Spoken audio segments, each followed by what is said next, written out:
supporting you in your dog parenting journey. The Dynamic Dog Owner with Debbie Potter.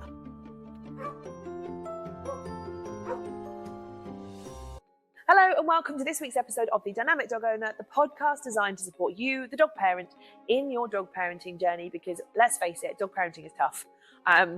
You never think it's going to be. You never think it's going to be as hard as it is. You just get a dog, right? And it's well easy. But there's so much more to it. There's so many more emotions that come involved, so many more things you've got to think about.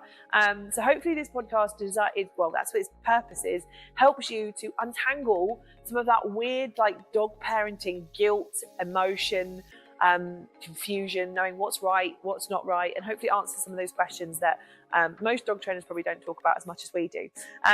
So today's topic is about progressing training. So we talk about training often as a quite a basic thing of, well, you go to class, you learn some exercises, ping, your dog's trained. But actually, it's not.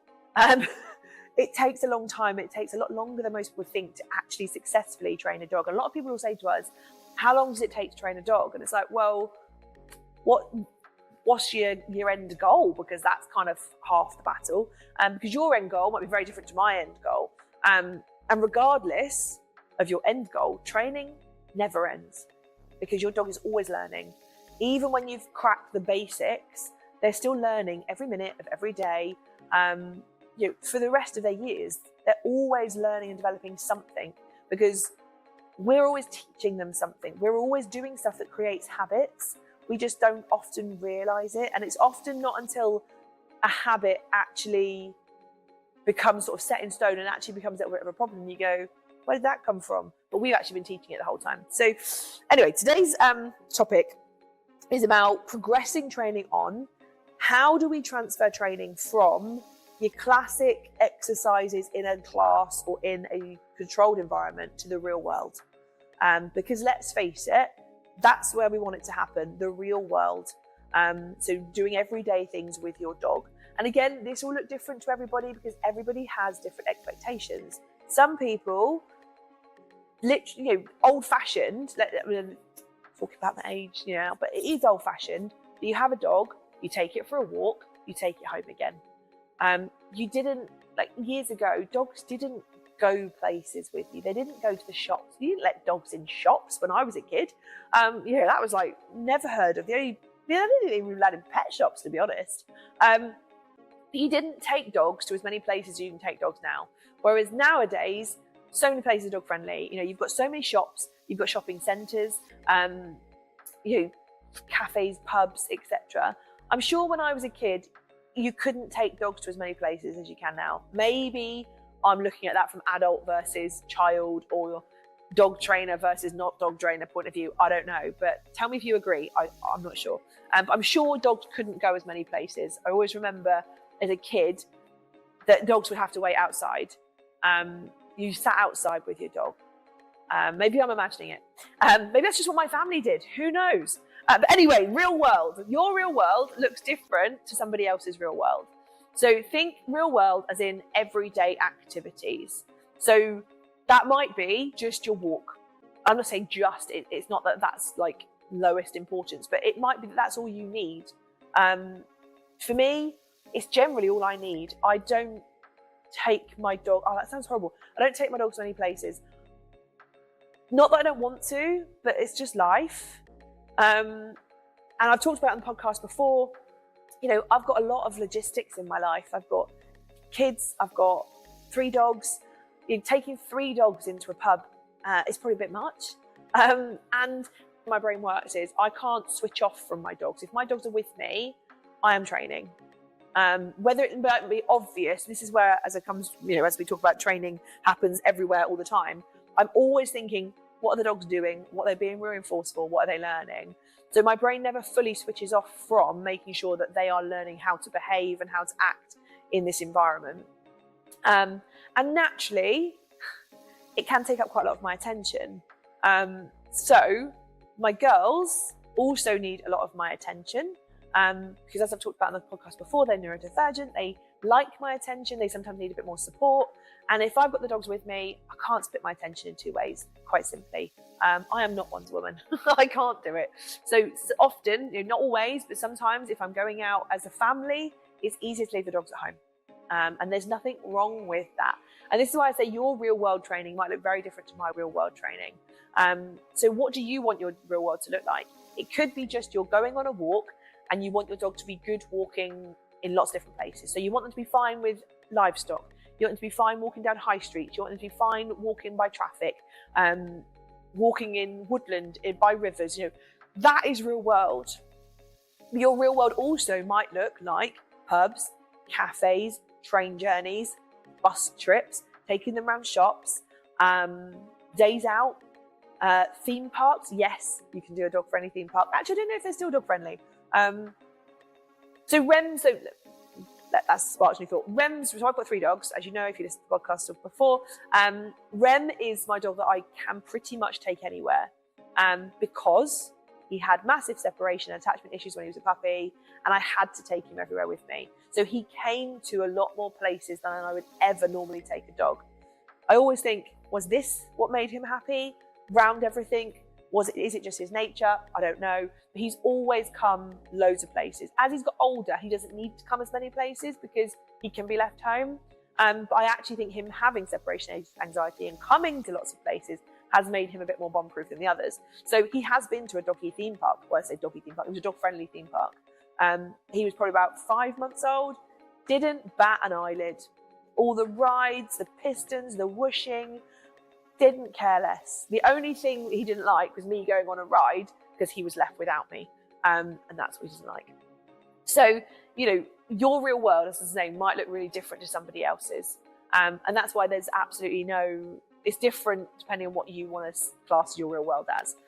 It can just be being comfortable doing the normal dog things, but in a real location. So naturally, dog training happens. Classically in a village hall, it's not what we do. I don't think it's real. We don't train in village halls. We did for one winter back in the day when we first started, because we didn't have a venue like we do now with floodlights and stuff. So one winter I did train in a village hall, didn't like it, never did it again. So all of our training happens outside. Majority of the time, even in the winter, even in the evening, we have floodlights. Why? Because outside in a field is a little bit more real world than a village hall. So I like to train outside because it's a better bridge between fake controlled dog training and real world. Because most people, first place they want to do with their dog is take it for a walk in the countryside, or at least in the park where there is grass, where there are birds, trees, and we have that in our training venue. So we have the normal dog world stuff already. So that's already something we can work around. It's a little bit more real life.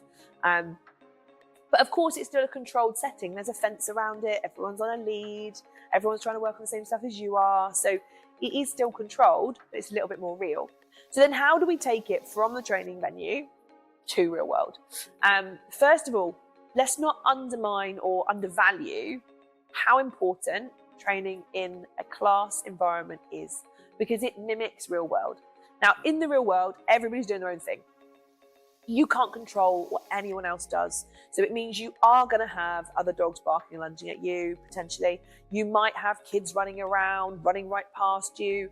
You may have people just pop around the corner and suddenly make you and your dog jump. You may have off-lead dogs running over to you. You're going to encounter everything. And that is a really hard environment to learn in. So that's where dog training venue comes in, that we can learn all the skills and know them before taking the real world. Now, my analogy for this, and if you know me, you know I love an analogy, and I have lots of them stored away. Sometimes they just pop into my head and I just make them up on the spot. Others are ones I like and I use quite often. So this is one that popped into my head one day, and now I use it all the time because it's a really good one. And I actually remembered it, more importantly, because sometimes they pop and then I never remember them again. The joys of ADHD brain. So if they do pop, I have to write them down, or at least enter it into long-term memory. So this one's about driving. Think about, and I might have talked about this on the podcast before, I say if I have, good refresher. If you haven't listened before, then it's new to you. Driving. First time you drive, you go to a car park, you learn how to steer the steering wheel and press the pedals going around an empty car park. I remember it well. Round and round and round. I only did it for half a lesson because apparently I was quite good, and then I went on a B road. So I was like, woohoo, go me. But you start in a car park. You learn the skills in a car park where there are no traffic. There's maybe another car or two parking, but I always remember we used to go to we only went there once or twice, but to a big car park where all the cars parked in one section. You had the rest of the car park to navigate. So you learn basic skills of how to steer, how to use the pedals in an empty car park. Once you've got that, you then go onto a B road and you learn how to just increase speed, slow down, brake, etc. So I remember my first lesson, I drove home from Cookham, the river at Cookham, to Furze Platt in Maidenhead. It was terrifying, but I did it. Really easy, pretty much a straight road. A couple of roundabouts, and that was about it. Once you've mastered B roads, and you've then got factoring in people crossing roads, roundabouts, other cars, steering, you're then developing those skills and adding a little bit more in. Then you go on to A roads, which are busier, faster, that kind of thing. You then go on to town centres where there's just traffic everywhere. You then do your motorways. So you build up your skill level. You don't, on your first driving lesson, let's go hit the motorway. It doesn't work like that. We know that. So why is dog training any different? It shouldn't be. So your dog training class is your car park. That is your initial car park, and this is how we do it. It's car park and B roads, because we can create the situations. So for example, I don't know, let's think of one, loose lead walking. We start off in our own sections, everyone practicing the skill. As they get better, they move a bit closer to each other and build a distraction up. So you're then making it a little bit harder. You can then mimic that and practice that in so many different ways. We can walk parallel to each other. We can walk head on towards another dog. We can walk past another dog. We can stop and chat and ignore the other dog while our owner's talking to the other owners. We can practice all those situations in a controlled, mimicked, we're here to practice environment. Everyone is there to help and support you. Everyone is trying to help you succeed. It's not about creating fake situations. It's about creating success and learning how to respond to your dog and practice so that when you do need it, you and your dog have already got the skill set ready to put into real world. That's the importance of training. Don't undervalue it. But putting it into the real world is the next level because it's suddenly unpredictable. So when we do that, my kind of hack idea is think about the easy stuff. How can we make it as easy to transfer to real world as possible?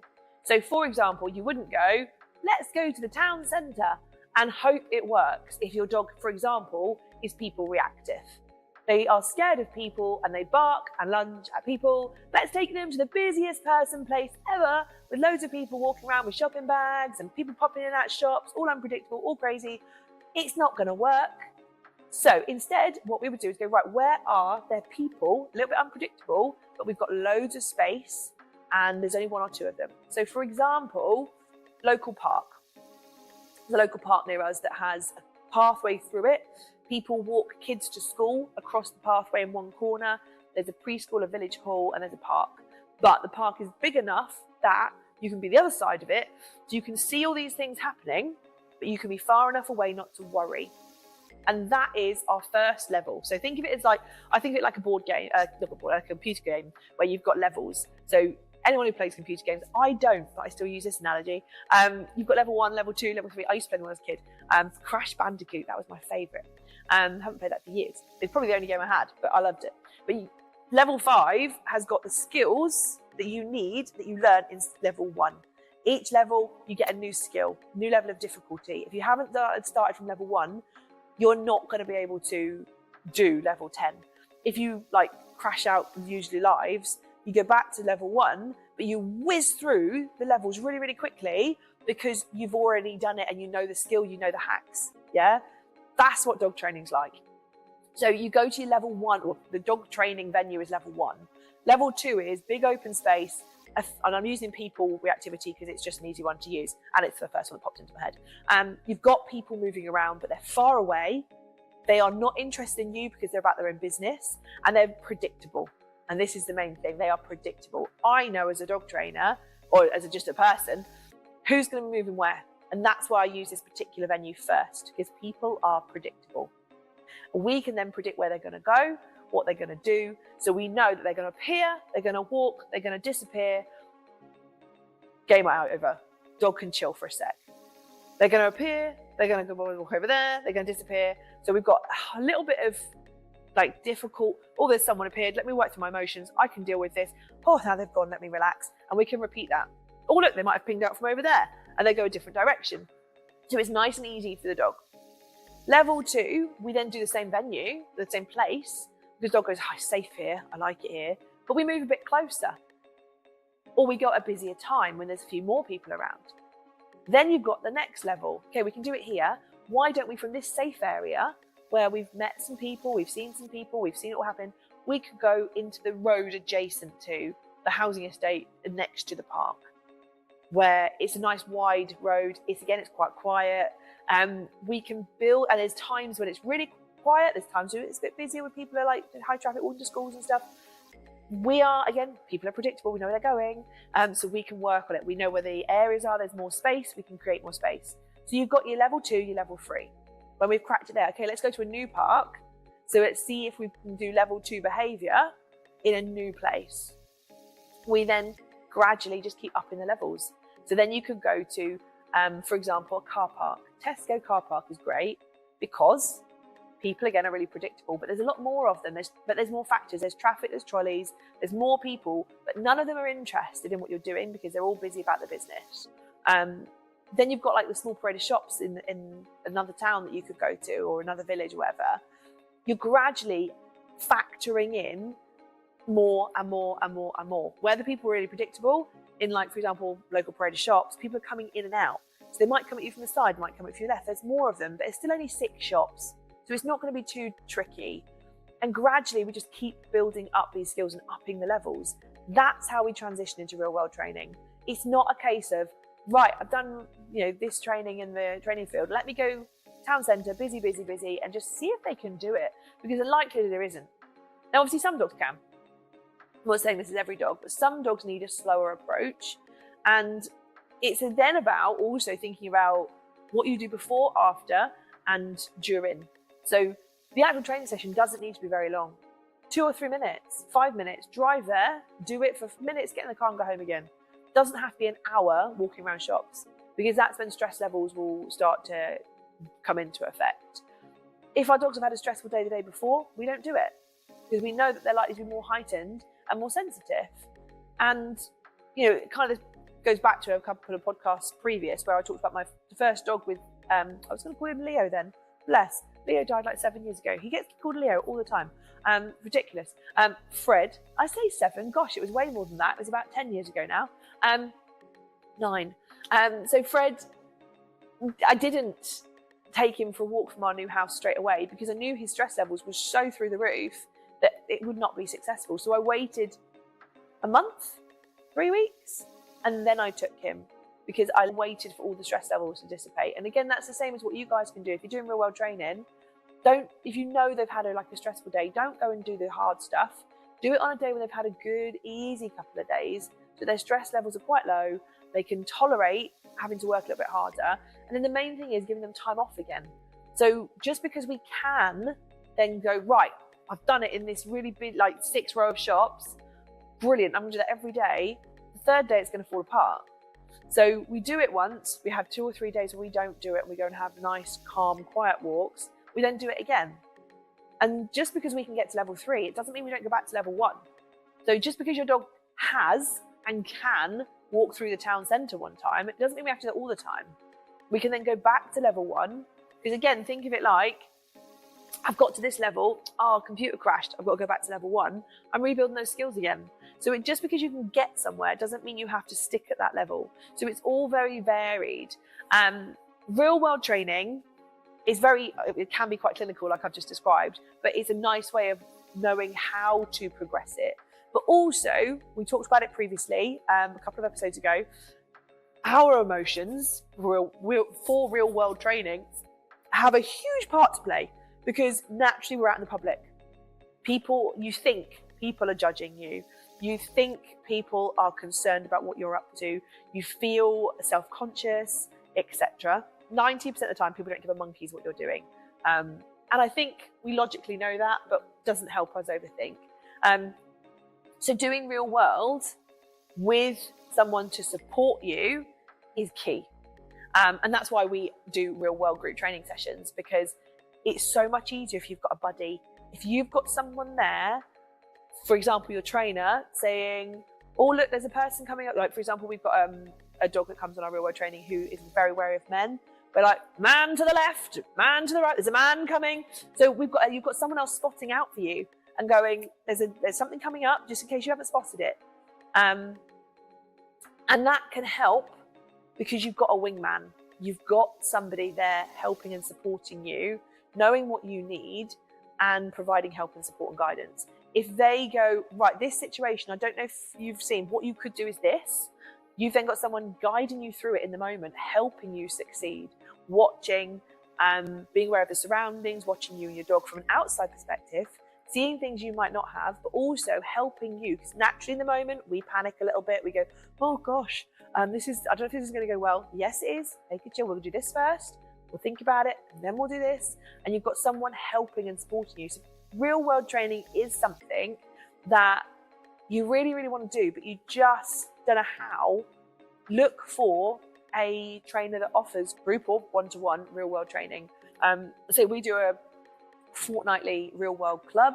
In fact, we do 3 of them when we go out into the real world.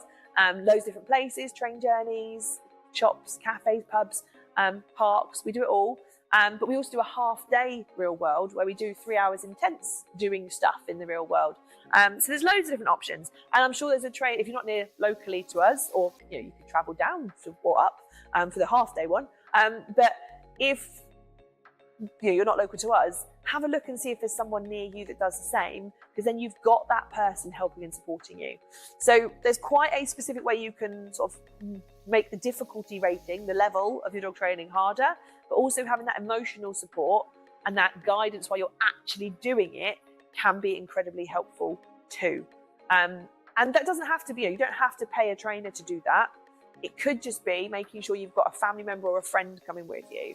So it doesn't have to be expense. You could just ask a family member to say, look, I want to do this, feeling a little bit nervous. Could you come with me?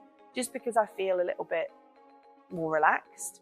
If you're chatting to someone, naturally you relax a little bit more, and then your dog relaxes a little bit more, and then it goes well, because it takes your mind off of the worrying. Even if then you've got someone who's just going, can you hold the poo for me? It's one thing out of the way, isn't it? Because if you're trying to hold a lead, feed treats, hold a poo bag, that can get overwhelming in itself. All fingers and thumbs. I always say, to be a good dog handler, you need to be an octopus, because you've got so many things to hold and do. And so having someone just hold the poo, having someone to just open a door for you while you're trying to practice confident walking through doors can be so helpful. So if you don't have a group local to you that offers real world training, just ask a family or friend and say to them, this is what I need you to do. This is what would be really helpful, please. Could you hold my equipment? Could you hold the poo? Could you tell me every time you see a person? If you see a dog coming, can you just give me the heads up? And in worst case scenario, can you just stand between them and us because we're finding this really hard and we need a barrier? That's okay. Find someone who can help you and ask them. But real world training, remember, it's what's real for you. You don't have to. It's not like a tick sheet. You don't have to make sure your dog is comfortable going on a train if you never travel by train, because you don't need it. You don't have to make sure that they're comfortable walking past cows if you live in the middle of London. That's not what you need. So your real world will look very different to somebody else's real world. So think what you could do, something that I sometimes think about doing, and we do it with puppies, is make a list of all the things your dog normally encounters on a day-to-day, or that you would like them to encounter on a day-to-day. And then you've got a list of things you want to try and work through. And that may be walking past sheep, cows, going through kissing gates if you live in the country. It might be walking down a busy street, going on the tube if you live in London. It's going to be very different. But having that list of things helps you almost go, right, what's next? What things can we work towards? So transition to real world, absolutely worth it. But again, don't rush it. Don't put too much pressure on yourself. The sooner you do it, the better, because then you can enjoy life with your dog. But if you need any help and support, as always, you know where we are. Hopefully you've enjoyed listening to this week's episode, and I will catch up with you again next week. If you love listening to the podcast, why not check out the Pawcademy for practical dog training advice and how-to videos. The hub is broken down into sections, and hundreds of pre-recorded videos are there for you to start watching whenever you choose. You can watch them back as many times as you like. You also get to talk to other community members and discuss your training, and benefit from live Q&As with myself where you can get your questions answered. Why not make use of our 3-day free trial where you can access all of the content on the hub absolutely free for 3 days. The link is in the description below, so do check that out. And I can't wait to see you in the hub. Thank you for listening to The Dynamic Dog Owner with me, Debbie Potter. See you next time.